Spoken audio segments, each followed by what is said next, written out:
Over the last year or two, we've seen more and more stories surface of exposure. Church leaders, ministries, and systems that have failed morally and ethically. And I want to say this clearly up front at the start of this episode. Exposure isn't the problem. Covering up sin is. If you look at the Bible, it has always dealt with light bringing exposure to the darkness. While this may feel new to us, this has been happening for thousands of years. But I also don't want this to be a video that just piles on to what is going on. I don't want this to be a video that rides the wave of outrage and cancel culture. Instead, I want to talk to the leaders, the pastors, maybe the next gen ministry workers who are quietly, maybe daily facing ethical issues, moral pressures behind the scene, the moments where you're asked to compromise, or those moments where your conscience and your job are suddenly in conflict. Because here's the truth. Most ethical failures don't start with a big scandal. They start in the very small moments where you're asked or you choose to do a little tiny compromise. And when we do it and no one challenges it, that's when the issue starts building up greater and greater. I'm Josh, and this is Beyond the Numbers.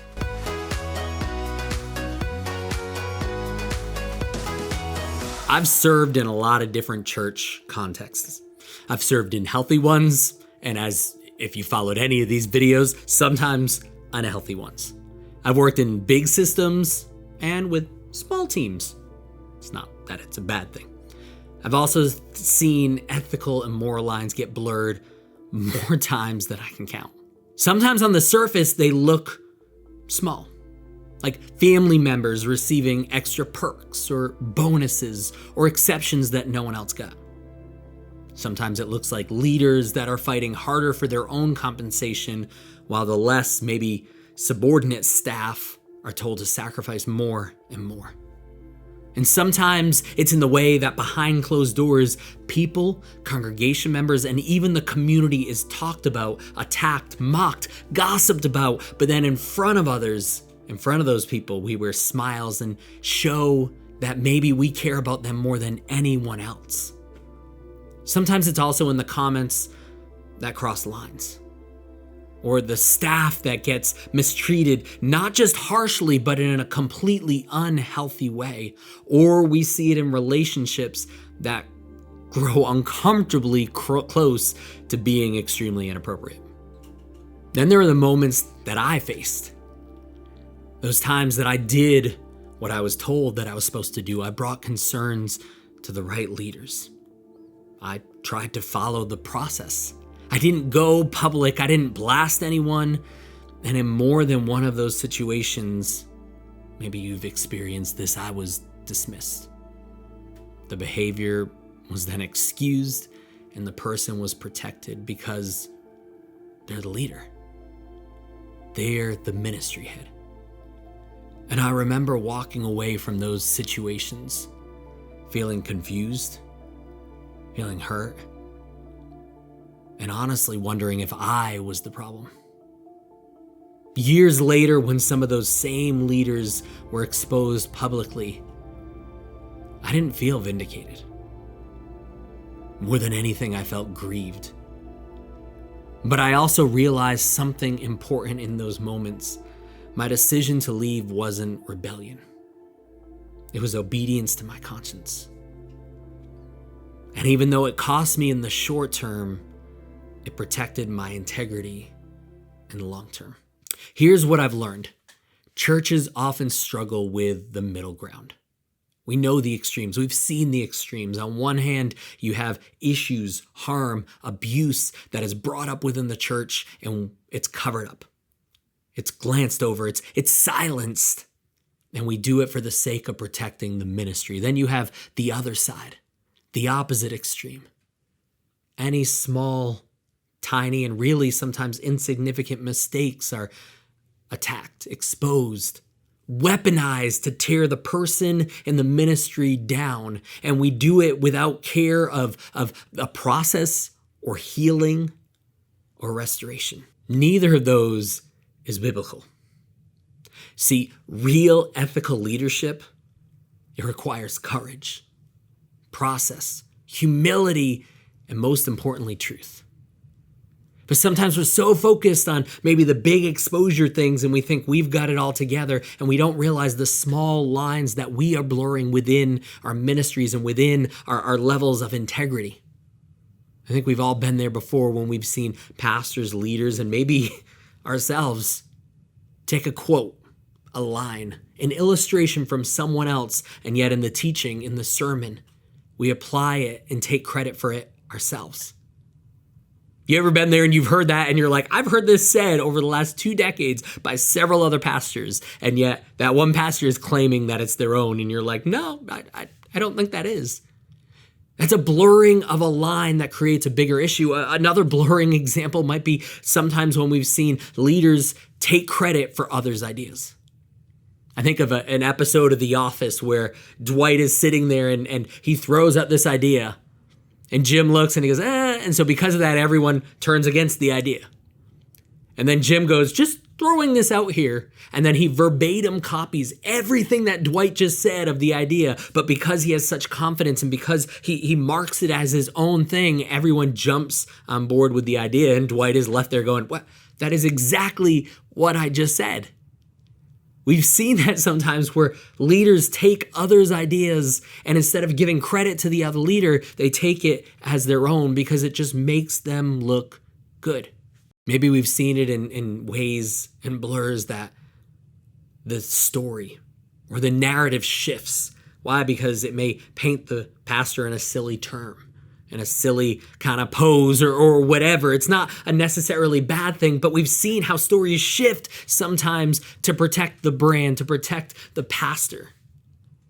Now, while we're focused on the big things, these things, they might seem small, but what we don't realize is that when we allow those small little lapses of integrity, those small blurring of ethical and moral lines happen within our life, they start training our hearts to value integrity less and less. And for some of us that we may not be in charge of the ministry, we may not be the lead pastor. Something that's harder for us as leaders is that we're often stuck sometimes between our convictions and our paycheck. Like you've been there before where you know that something is wrong, but you also know that if you speak up, it could cost you your job, your reputation, your future opportunities, and especially in some cases when we're married and have kids, there's that struggle. If I make this choice, I could tank my family. See, when we face those things, it's not a leadership challenge. What you're dealing with is a spiritual battle. So what does healthy look like when it comes to moral and ethical things? I mean, the Bible is filled with stories of exposure and accountability. But when it comes to it, it's not about attacking, it's about protecting. I think about how Paul publicly confronts Peter and his behavior. And he does it not to cancel him, but to protect those that are around him and hopefully to bring Peter back to right standing and to realize that he's kind of blurred some of those lines and the example that he's setting is tanking others' view. You have Jesus in the Bible and he constantly confronts the religious leaders because on the outside, they are looking and pretending like everything is right. But on the inside, their values, their integrity, their motivation is compromised. See, if we're pursuing health when it comes to moral and ethical things is a leader who invites accountability and they don't fear it. Health looks like transparency. I mean, how many times is that the biggest thing when it comes to the ministry is that everything is behind stained glass walls. We keep everything quiet. We keep everything covered up. We're afraid others will see what's happening. Instead, health invites transparency. They don't care so much about image management. Health also looks like caring more about the witness of Christ than the reputation of the brand. Have we sacrificed Christ for the sake of the brand and the witness that we're setting and the example that we're giving to this world for the sake of money, for the sake of our image and our brand management and the way that we look in our social posts and everything like that, because we want to keep this level of how we look, that we've sacrificed our witness. And health looks like creating systems where victims are believed, where they're cared for and where they're protected, not silenced for the sake of optics. So if that's what health looks like, how can we start living that out? I want to take two paths today when we talk about the action steps. The first is, what do we do when we're facing those issues? Maybe you're a leader within a ministry and you know you're being challenged to compromise on those things. How do you face that pressure and make real practical steps, not only to protect yourself, but to protect your walk and those around you? The first is to document everything.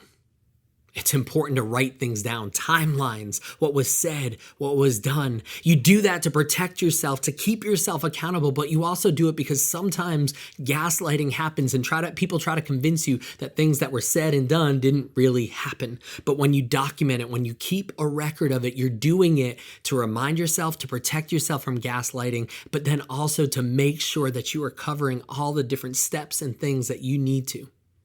The second thing is to know your church's reporting structure. Know who you're supposed to go to within the leaders when there's an issue, when there's a problem. Who do you report to? Sometimes we're in the midst of those issues and you're like, I talked to the wrong person. I didn't go where I was supposed to go. I sent the email to the wrong, we're so lost and confused and we become overwhelmed. It's important to know who you are supposed to report to, but then also know your legal obligations. As pastors, a lot of times we are mandatory reporters.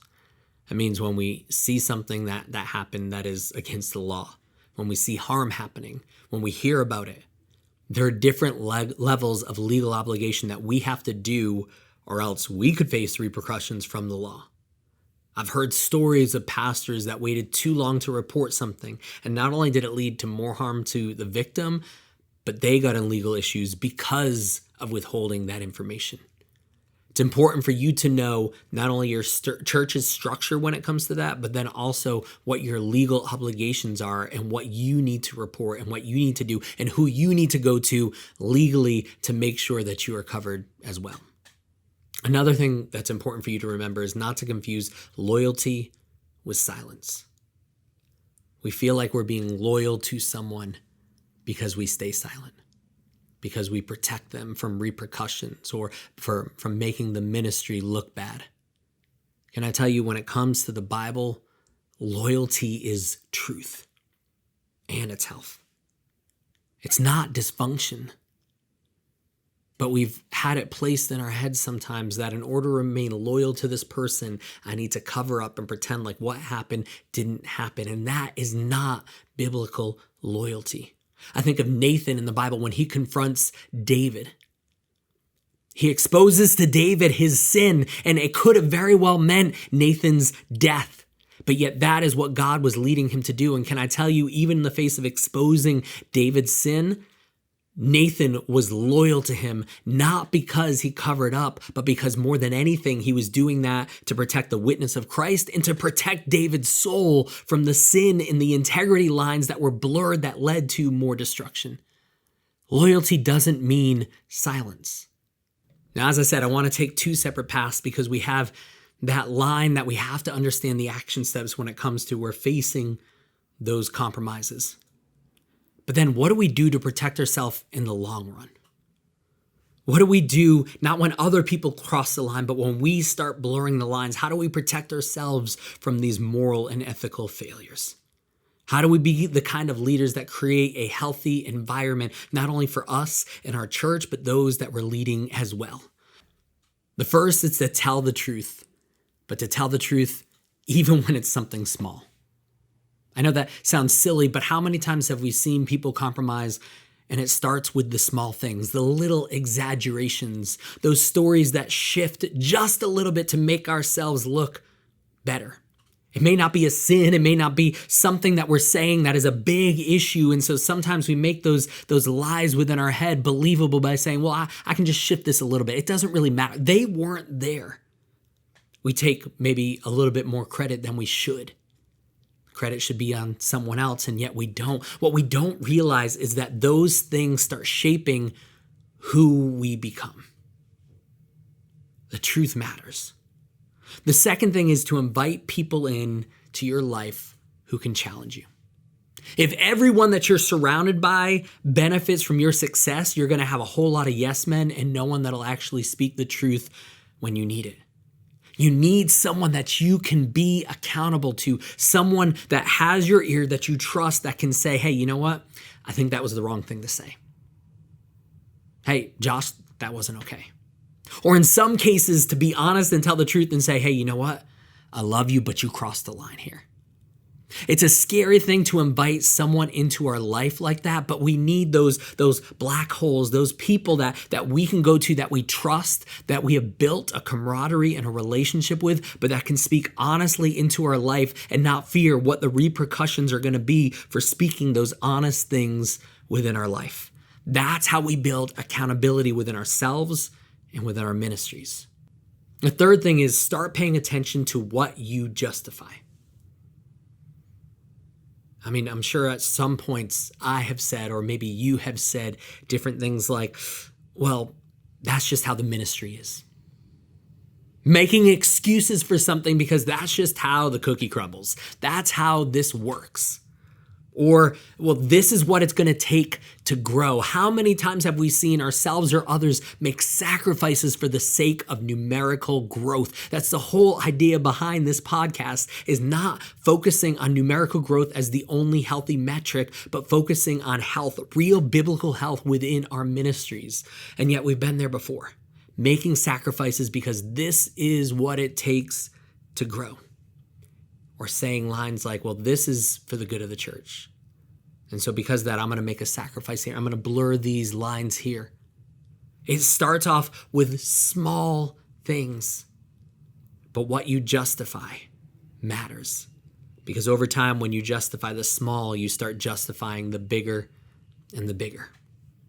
And the final action step to take to make sure that you are creating a healthy atmosphere to keep you from blurring the lines of ethical and moral issues is to decide ahead of time that you will not compromise.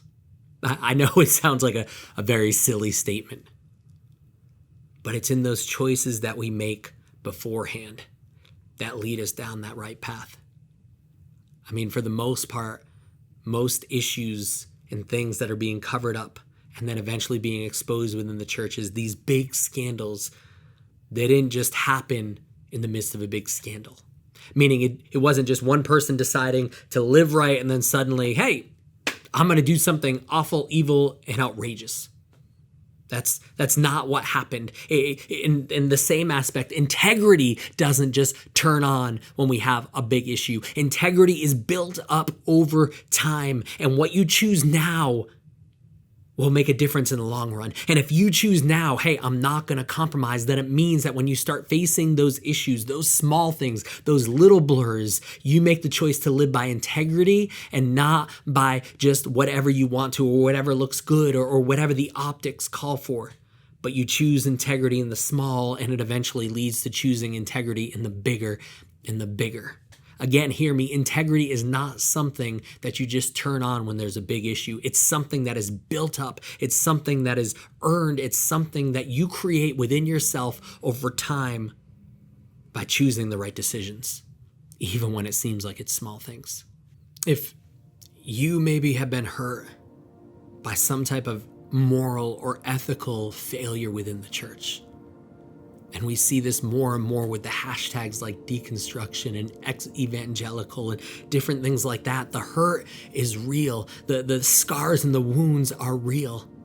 If you've experienced something like that, I want you to hear this. God is not embarrassed by the truth. He doesn't cover it up. He doesn't push it to the side.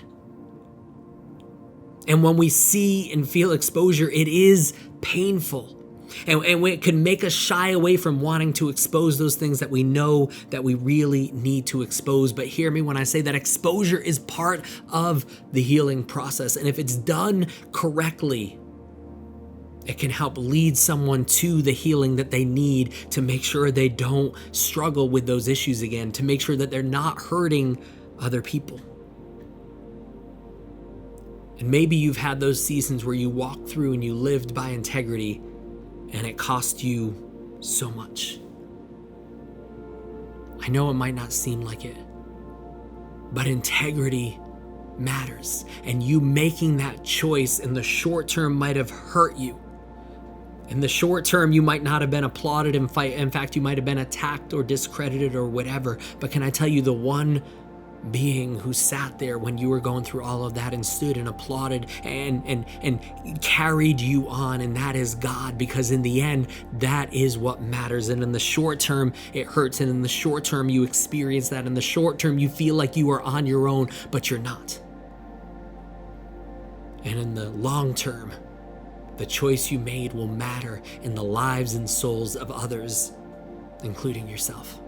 And leaders who are listening or watching this, hear me when I say this.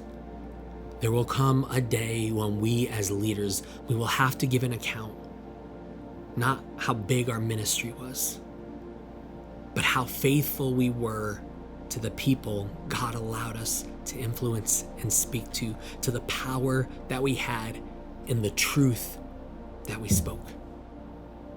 In the end, positions fade. Platforms will change. But integrity, that will last them all. If this episode resonated with you, I want to invite you to do 3 simple things. The first is to share this episode with one leader who you think needs to hear it. Not to stir up drama, but to remind those leaders that they're not alone. You never know what they're struggling with, what they're dealing with, or the choices that they're facing. Second, if you haven't already, subscribe. Follow this podcast. I'm building this podcast and all of these resources for leaders who want to build a healthier ministry, not just bigger, not just focused on some of those simple metrics, but on something more healthier and something more Christ-like. And I want you to be a part of this change. And third, if you want to support this work that we're doing here, leave a review or a rating, or if it's on YouTube, a comment. When you do that, it helps leaders find conversations like this, especially finding the conversations on the things that they are quietly wrestling with. And in the moment, maybe wrestling with integrity even right now. In the next episode, I want to talk about what happens after these moments that we talked about today. After trust is broken, after leaders fail, and after people, they get hurt. How do we rebuild trust with leaders, with churches, and sometimes even with God after experiencing the church hurt? As I shared earlier, you see those hashtags and those comments and those titles everywhere: ex-evangelical, deconstruction, hurt, church drama. How do we rebuild trust after experiencing those things? Because choosing integrity is one part of the story, but learning how to heal, rebuild, and lead again without becoming cynical, that's the next chapter. And that's what we're going to talk about. I'll see you next week. Until then, I'm Josh, and this is Beyond the Numbers. Thank you for joining me today.